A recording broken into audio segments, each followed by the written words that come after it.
introduce the topic. I've smoked since, I think I tried my first cigarette when I was 11 years old.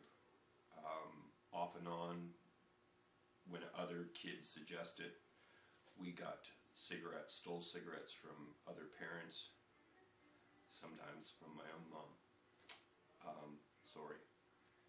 And found other ways to get tobacco, even gross. Sometimes from the ashtray. Oh, this one's only half smoked. Oh, I was 13 when we were doing that. Just sick.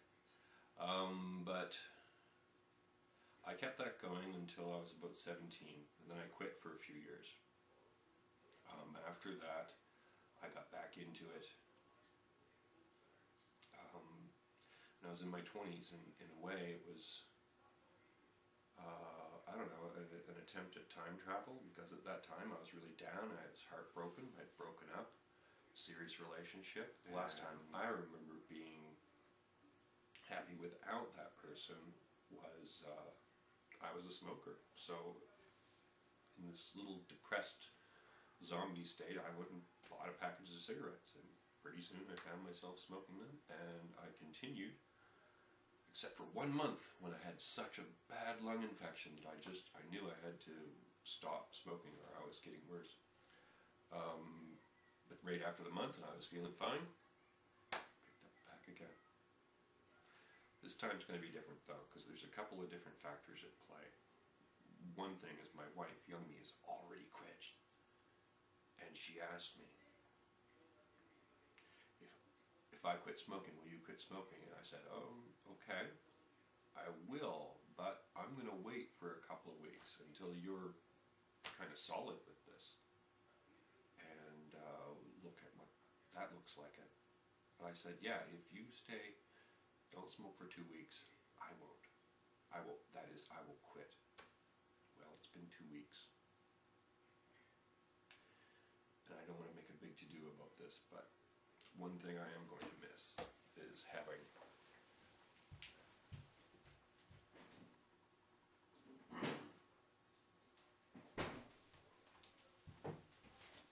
a beer and a cigarette. And so this maybe, let's be more optimistic. I know if I don't do it now, I have to do it again eventually, or I just, take whatever consequences come. But, it's nice to be brave about that now, when I still, thankfully, here's 2 good reasons. Chronic cough. Chronic cough, often, it's too often, often during night, and it keeps me awake, and it keeps me awake. So that's one thing. And then chronic sore throat. Slight, subtle, but it's there. And so I know I'm really stressing that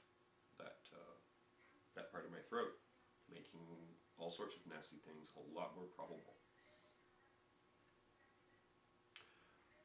So, yeah, I have there's small health issues there now, but I know they're small health issues, they turn into big health issues later. And I just think I might be lucky enough to step out of this bad habit now and benefit from that.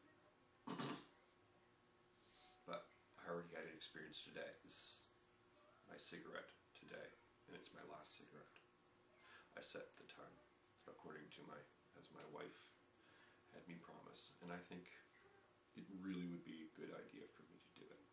I'm going to try to follow it through. Wish me luck. Do I want to smoke this on camera?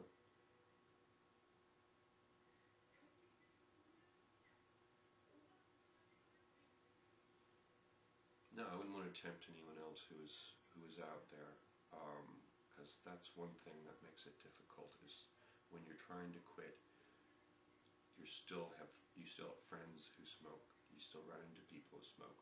In Asia, tons of people smoke out and open. It's there all the time, 24-hour stores, wherever you are.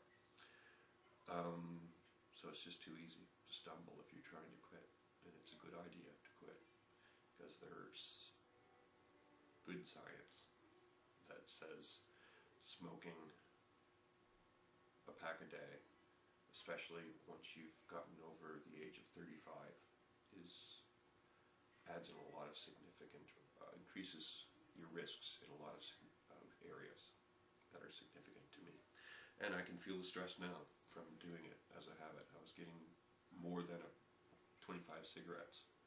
In Canada, I mean, it's over $10. It's crazy.